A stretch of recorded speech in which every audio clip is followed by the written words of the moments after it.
ما زاده شدیم تو عصر شباد کینه، تو پیله نمیزنه کرمه ترس رنگ تیره رو کیک جف میده میگه یه شه میره شیشه شوشو شیشه میکشه به و میده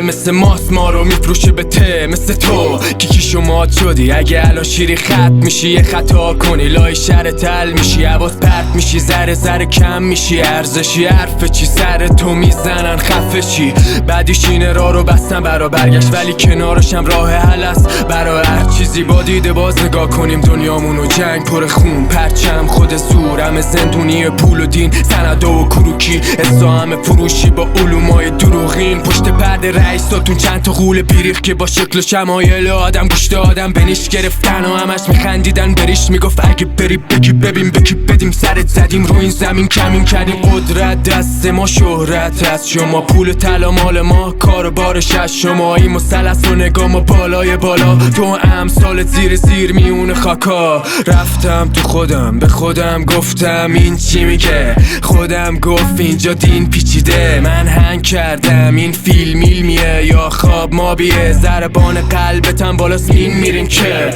گفتم برو بابا تو خودت میترسی از چی از مرگی که در از بد نی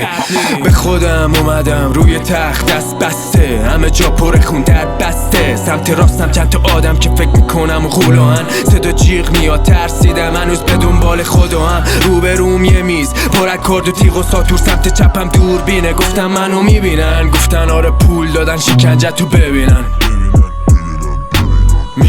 میبرن خون میپاشه جیغ میزنن مشت هیس میگن و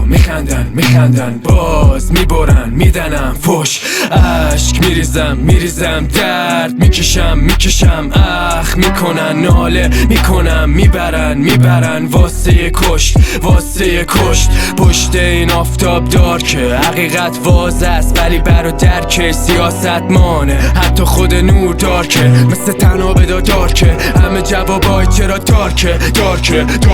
حتی خدا دارکه کل زمان دارکه عمق منظور حرف زبان دارکه